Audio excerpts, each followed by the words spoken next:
नमस्कार दोस्तों, स्वागत है आपका एक बार फिर से। दोस्तों, हर एक व्यक्ति जीवन में केवल यही चाहता है कि उसके घर में सुख और समृद्धि हमेशा बनी रहे, धन का आगमन होता रहे। इसके लिए काफी ज्यादा प्रयास भी करते हैं। बहुत सारे लोग काफी मेहनत भी करते हैं, लेकिन काफी बार मेहनत कर लाभ भी नहीं मिल पाता है। तो दोस्तों, आपको बता दे कि कुछ नकारात्मक शक्तियाँ ऐसी होती हैं जो घर में ही बिल्कुल वास बना कर रखती हैं और इन्हें केवल आप ही लेकर आते हैं। यह जब आप बाहर जाते हैं तो बाहर से ही यह आपका संग पकड़ लेती है और आपके घर में वास करने लग जाती है और देखते ही देखते ये सब कुछ बिगाड़ना शुरू कर देती है। तो किस प्रकार यह कौन कौन से व्यक्तियों को पकड़ती है, इस बारे में आज हम आपको बताएंगे। और किस प्रकार नकारात्मक ऊर्जा को, जितने भी नकारात्मक शक्तियाँ आपके घर में वास बनाकर बैठी हैं, इन्हें बहुत ही आसानी से निकाला भी जा सकता है। इस वीडियो को बिल्कुल ध्यान से देखकर सभी बातों पर ध्यान से समझे, क्योंकि इसमें बड़ी ही ज्यादा महत्वपूर्ण जानकारी है। लेकिन उससे पहले भगवान शिव को नमस्कार कर ले। वीडियो को लाइक करके कमेंट बॉक्स में ओम नमः शिवाय लिखें, जिससे भगवान शिव की कृपा आप पर हमेशा बनी रहे। तो दोस्तों, आपको बता दे कि जितनी भी नकारात्मक शक्तियाँ होती हैं, इनका भोजन केवल चिंता, परेशानी और समस्याएं ही होती हैं। यानी कि जिस व्यक्ति के जीवन में एक बार परेशानियां आती हैं, तो इस बात को आप खुद देख सकते हैं कि जैसे ही उसके जीवन में छोटी सी भी अगर परेशानी होती है, तो बस दिन प्रतिदिन उसके जीवन में समस्याएं, चिंताएं बढ़ती ही चली जाती है। और फिर वह जितने भी प्रयास कर ले और सभी प्रयास में, सभी मेहनत में कोई भी लाभ उसे मिल नहीं पाता है। दुख की जो शुरुआत होती है बिल्कुल छोटी सी चीज से ही होती है। अब काफी लोगों को इन बातों के बारे में पता नहीं होता है, लेकिन आपको बता दे कि जब भी आप दुखी होते हैं और घर से बाहर जाते हैं, तो ये नकारात्मक शक्तियाँ हर जगह मौजूद रहती है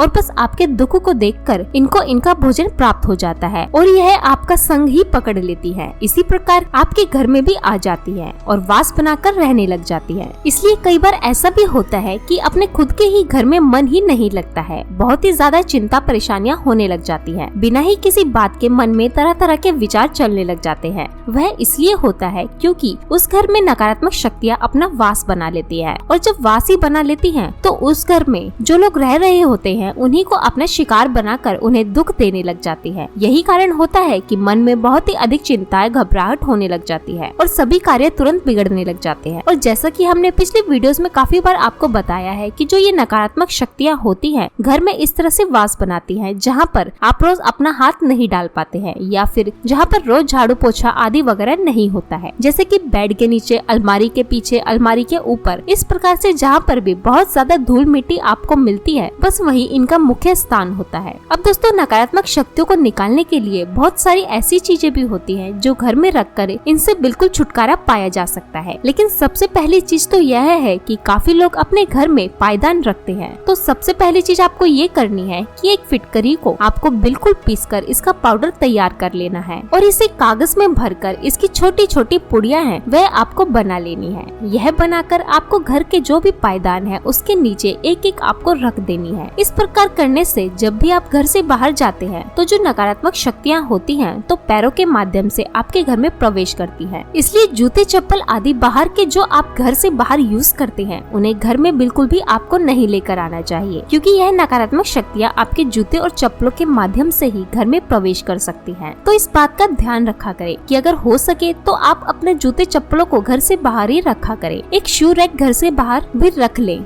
अगर ऐसा नहीं कर सकते हैं तो आप ये कर सकते हैं कि घर का जो पायदान है जो बाहर की तरफ आप रखते हैं, उसके नीचे आप फिटकरी को रख दें और उसके ऊपर जब बाहर से आया करे तो बस उसके ऊपर चढ़कर आया करे। फिटकरी जो होती है उसमें न्यूट्रलाइज करने की पावर होती है, यानी कि जितनी भी नकारात्मक शक्तियाँ होती हैं उसके संपर्क में आते ही तुरंत भाग खड़ी होती है। इसलिए फिटकरी का इस्तेमाल होता है। फिटकरी का इस्तेमाल नजर उतारने के लिए किया जाता है कि जिस व्यक्ति को अगर नजर लगी हो तो उसके ऊपर से अगर 21 बार फिटकरी को उतार कर घर से बाहर फेंक दिया जाए तो उसकी नजर भी तुरंत ही उतर जाती है। इसी प्रकार आपको दूसरी चीज ये याद रखनी है कि साफ सफाई आदि नहीं कर पाते हैं तो वहाँ पर आपको फिटकरी का पाउडर पीसकर वहाँ पर बिखेर देना चाहिए, जिससे नकारात्मक शक्तियाँ होती हैं, ये जो ऊर्जाएं होती हैं, ये सब जिंदगी में सब कुछ बिगाड़ कर रख देती है। ये घर में वास बना ही ना पाए। लेकिन इस बात का आपको ध्यान रखना है कि हर महीने फिर आपको इस प्रयोग को करना है, क्योंकि एक महीने बाद जो फिटकरी खुली हुई रखी होती है, जिसका पाउडर बना बना दिया जाता है, इसका प्रभाव 1 महीने तक ही रहता है। 1 महीने बाद बिल्कुल यह समाप्त हो जाता है। तो जो पायदान के नीचे आप फिटकरी का पाउडर बनाकर पुड़िया बनाकर रखेंगे, उसे हर महीने आपको फिर बदलना है। और जो पुरानी फिटकरी होती है, इसे आप फ्लश कर सकते हैं। इसको बिल्कुल भी छुए नहीं, क्योंकि इसमें संपूर्ण नकारात्मक शक्तियाँ होती है। तो जैसे ही आप इसे छू लेंगे तो हो सकता है कि आप बीमार पड़ जाएं। तो यह आपको बिल्कुल भी नहीं करना है। इसलिए कागज में पुड़िया बनाकर फिटकरी को पाउडर को आपको पायदान के नीचे रखना है और बाद में पुड़िया को या तो कूड़ेदान में या फिर फ्लश में आपको बहा देना है। और अपने हाथों को बाद में धोकर अच्छी तरह से साफ करना बिल्कुल भी आप ना भूलें, क्योंकि अगर आप हाथ साफ नहीं करेंगे तो ये नकारात्मक शक्तियाँ फिर से आपको ही मिल जाएंगी। तो इसे बिल्कुल आपको सावधानी पूर्वक ही फेंकना है। इस बात का भी ध्यान रखें कि आपके जो घर की खिड़कियाँ होती हैं, वहाँ पर भी एक कागज की छोटी छोटी पुड़िया बनाकर खिड़की में फंसा सकते हैं, जिससे कोई भी नकारात्मक शक्तियाँ घर में प्रवेश ना कर पाए। और जब घर पर कोई भी नकारात्मक शक्तियाँ प्रवेश नहीं कर पाती हैं, तो उस घर में सुख समृद्धि आनी बिल्कुल निश्चित हो जाती है। क्योंकि जैसे ही नकारात्मक शक्तियाँ समाप्त हो जाती हैं, तो उस घर में जो लोग रह रहे होते हैं, वहाँ पर सुख और शांति का माहौल बनने लग जाता है। और माता लक्ष्मी को केवल सुख और शांति पसंद होती है। इसलिए वही व्यक्ति केवल धनी बन पाता है जिसके मन में सुख और शांति हमेशा ही नदी की तरह बहती रहती है। केवल धनवान अपने जीवन में बनता है। इस बात को ध्यान रखा करें। और अगर आप चाहते हैं कि आपके जीवन में धन के आगमन बढ़ते जाएं, 10 दिशाओं से धन की प्राप्ति होती रहे, क्योंकि काफी लोग हैं इस बारे में पूछते हैं कि उनका व्यापार है, उनकी जो नौकरी है, उसमें कोई भी लाभ मिल नहीं पा रहा है। तो आपको बता दें कि शाम को जिस समय सूरज ढल रहा होता है, आधा डूब जाता है, तो उसी समय आपको केवल अपने घर में कुछ खास क्रिया को करना चाहिए, क्योंकि यही वह समय होता है। इसी समय पर यह खास क्रिया की जाती है। तो इससे जीवन में घर में बहुत ज्यादा सुख और समृद्धि बढ़ती चली जाती है। धन के जितने भी आपको जो स्रोत हैं, वह स्थायी हो जाते हैं। क्योंकि काफी लोगों की समस्याएं यह भी होती हैं कि उन्हें धन प्राप्त होता है, लेकिन उसका कुछ भी बना ही नहीं पाते हैं। बिल्कुल फिजूल खर्चे हो जाते हैं, बेकार हो जाता है, कोई भी लाभ नहीं मिल पाता है। तो धन को बिल्कुल स्थायी बनाए रखने के लिए आप इस बात का ध्यान रखें कि शाम का जो समय होता है, उस समय आपको अपने पूरे घर में इलायची और कपूर और लौंग की धुनी देनी है। केवल इतना करने से मात्र धन आकर्षित होता है, शत्रु बिल्कुल ही शक्तिहीन हो जाते हैं। जिस भी घर में लौंग, इलायची और कपूर रोजाना जलाया जाता है, उस घर में नकारात्मक शक्तियाँ प्रवेश नहीं कर पाती हैं। वहाँ पर साक्षात माता लक्ष्मी का वास होता है, क्योंकि इलायची जो होती है वह शुक्र ग्रह की कारक वस्तु होती है। उस व्यक्ति को धन जब भी प्राप्त होता है, जो यानी कि व्यक्ति अपने जीवन में सफलता पाना चाहता है, धन आकर्षित करना चाहता है, उसे केवल तभी होता है जब उसका शुक्र ग्रह बलवान होता है। और जिस घर में इलायची, लौंग और कपूर की धुनी शाम के समय दी जाती है, इस बात का ध्यान रखा करे कि या तो ब्रह्मा मुहूर्त को आप चुन ले या फिर शाम का समय आप चुन ले। और इस बात का भी ध्यान रखना है कि रोजाना केवल उसी समय पर, जिस समय सूरज डूबता है, घड़ी को आप ना देखे, बल्कि सूरज को देखे कि सूरज का जो उगने और डूबने की जो स्थिति होती है, समय होता है, वह घड़ी के अनुसार नहीं चलता है, बल्कि प्रकृति के हिसाब से चलता है। तो बिल्कुल प्रकृति हिसाब से यह चीजों को आपको करना है। तो या तो ये जिस समय सूरज उग रहा होता है तब आपको करना है, या फिर सूरज डूबते समय इन चीजों को करके लाभ उठाया जा सकता है। जितने भी ये आध्यात्मिक से जुड़ी हुई चीजें होती हैं, जैसे धन आदि वगैरह होते हैं, मंत्र साधना होती है, मंत्र प्रयोग होते हैं, तो यही जो 2 समय होते हैं, उन्हीं 2 समय में ये चीजें लाभकारी होती है। तो जो भी खास चीजें आप करते हैं रोजाना, इन्हीं समय पर करने से जीवन में खास परिवर्तन आता है। इस जानकारी को अन्य लोगों के साथ भी अवश्य शेयर करें, जिससे सभी लोग इस जानकारी का लाभ उठा सके। और चैनल को सब्सक्राइब जरूर करें, बेल बटन दबा दे, जिससे इसी तरह की खास जानकारी वाली वीडियो आपको समय पर मिलती रहे। तो दोस्तों, आज के लिए बस इतना ही। मिलते हैं अगली वीडियो में। ओम नमः शिवाय, हर हर महादेव।